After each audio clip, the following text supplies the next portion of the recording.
खाली बसणार आहे.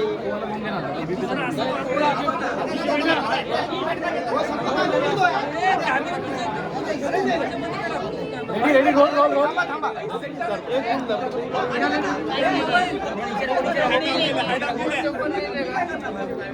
रेडी रेडी रेडी का रोल का सर सर आज तुम्ही आला खऱ्या अर्थानं आपण नेहमी असं म्हणतो की मराठी खूप वर चाललाय आणि आता स्वातंत्र्य सावरकरांवर हिंदीमधून मराठीत तो प्रदर्शन झाला. किती आनंद होतो तुम्हाला? अतिशय आनंद आहे. मी खरं म्हणजे फुलाजींचं मनापासून अभिनंदन करेन की त्यांनी सावरकरांवर स्वातंत्र्यवीर सावरकरांवर सत्य सांगणारा सिनेमा समोर आणला.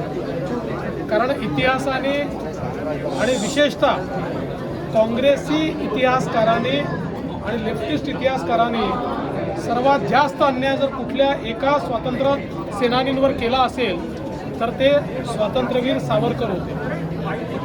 आणि त्यांची जी खरी कहाणी आहे, त्यांचं जे खरं कॉन्ट्रीब्युशन आहे, या सिनेमाच्या माध्यमातून रणदीप फुलाजींनी ते आपल्यापर्यंत आणलेलं आहे. आणि मला आज याचा अधिक आनंद आहे की हिंदीमध्ये रिलीज झाल्यानंतर लोकांना तो आवडत असताना त्यांनी मराठीमध्ये देखील तो आणला. मराठी माणसाकरता स्वातंत्र्यवीर सावरकर एक असं स्वप्न आहे की जे प्रत्येक मराठी माणूस पाहतोच. आणि हा सिनेमा मराठीमध्ये रिलीज होत असताना त्या ठिकाणी उपस्थित राहण्याची संधी मला मिळाली, त्याचा मला मनापासून आनंद आहे. आणि मी सर्वांना अपील करणार आहे की हिंदीमध्ये बघा, मराठीमध्ये बघा, पण प्रत्येकाने खरा इतिहास जर देशाचा जाणून घ्यायचा असेल, आपले खरे हिरोज कोण आहेत हे जर जाणून घ्यायचं असेल तर हा सिनेमा बघितलाच पाहिजे, असं माझं सगळ्यांना आव्हान आहे. सर, आपण नेहमी असं म्हणतो की आपण अनेक लोकांकडून काहीतरी बोध घेत असतो, इन्स्पायर करत असतो. स्वातंत्र्य सावरकरांकडून तुम्ही किती इन्स्पायर झाला? स्वातंत्र्यवीर सावरकरांचं जे चरित्र आहे हे 360 डिग्री आहे.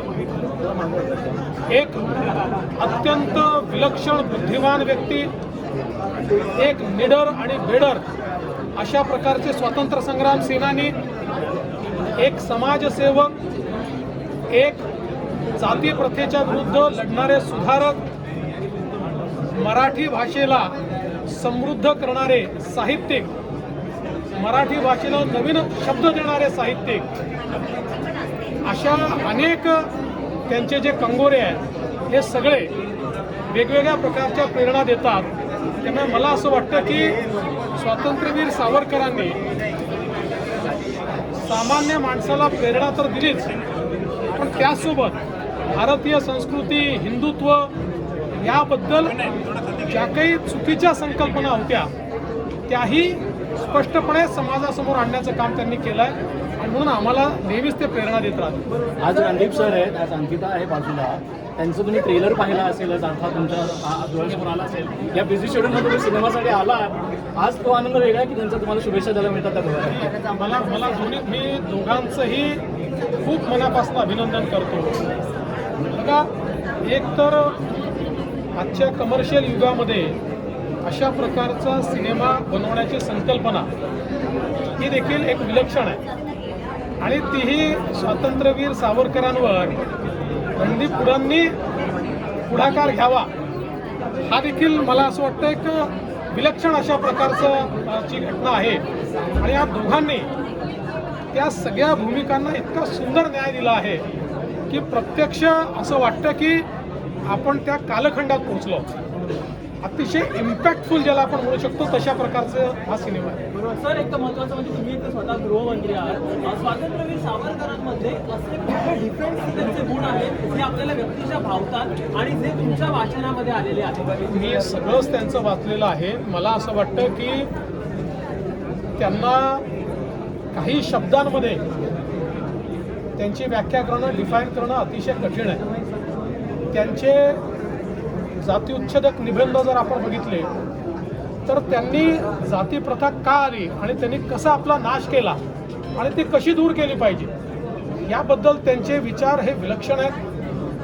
विज्ञान अधिष्ठित त्यांनी जे लेखन केलेलं आहे, जीवनामध्ये कुठलीही गोष्ट धर्म असेल किंवा विचार असेल याच्या पाठीमागचं विज्ञान काय आणि ते विज्ञान संपल्यामुळे आम्ही कसे गुलाम झालो या संदर्भात त्यांनी जे विचार मांडलेले आहेत, मला असं वाटतं सगळंच प्रेरक आहे. आणि आपल्याला याची कल्पना देखील आहे की क्रांतिकारकांची एक फळी ही त्यांनी तयार केली. जोसेफ मॅझिनीचं चरित्र लिहिल्यानंतर त्यांनी जी प्रेरणा त्यांनी उभी केली आणि त्यानंतर ते पहिले व्यक्ती होते की ज्यांनी इंग्रजांचा नरेटिव्ह संपवला की 1857चं युद्ध हे शिपायांचं बंड नव्हतं तर भारतीय स्वातंत्र्याचं पहिलं समर ते होतं. त्यामुळे काउंटर नरेटिव्ह हा कसा उभा करता येतो हे देखील त्यांनी आपल्याला शिकवलं. सर, चित्रपट पाहण्यासाठी राहुल गांधी यांना हे मोफत तिकीट पाठवलं जाणार का? राहुल गांधी हा सिनेमा पाहायला येत असतील तर माझ्या खर्चाने मी पूर्ण थिएटर बुक करेन आणि त्यांना एकट्याला पाहण्याकरता थिएटरमध्ये पूर्ण व्यवस्था करून देईन. त्याचसोबत शरद पवार असेल तर उद्धव ठाकरे असेल यांनाही सुद्धा पाठवलं जाणार का? आहेच. आणि मला असं वाटतं की त्यांच्या या सगळे जे विषय मी मांडले आहेत त्या संदर्भात वेगवेगळ्या प्रकारे आपल्याला मुलांपर्यंत ते पोचवलं पाहिजे. पण मी असं म्हणतो की आजच्या परिस्थितीतलं सगळ्यात पॉवरफुल माध्यम काय आहे तर ते सिनेमा आहे. हे माध्यम खऱ्या अर्थानं जास्तीत जास्त लोकांपर्यंत पोचतं, युवा पिढीपर्यंत पोचतं. म्हणून आमचा हा प्रयत्न असेल कि आमच्या युवा पीढ़ी ने हा सिनेमा बघितलाच पाहिजे. सर इसके पहले आर्टिकल 370 बना, अभी वीर सावरकर जी पर मूवी बनी, इसके बाद बस साबरमती रिपोर्ट आने वाला है. ऐसे हिस्टोरिकल पर मूवी बन रही है, लोगों को अवेयरनेस आ रही है लोगों के सामने.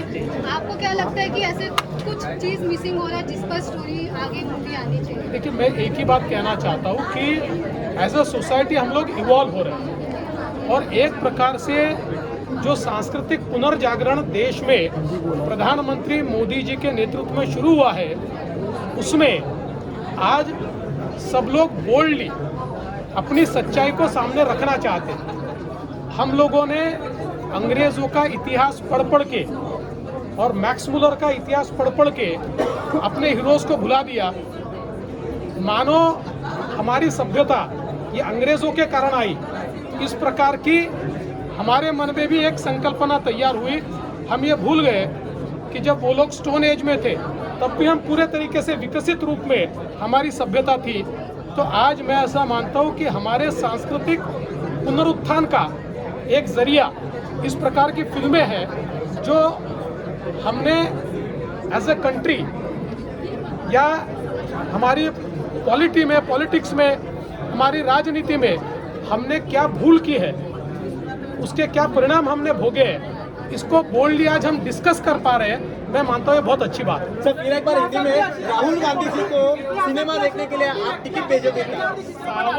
मैं ऐसा मानता हूँ चूँकि राहुल गांधी जी ने सावरकर न पढ़ी है न उनको समझा है, इसीलिए वो बेसिर पैर की बातें सावरकर जी के बारे में कहते हैं.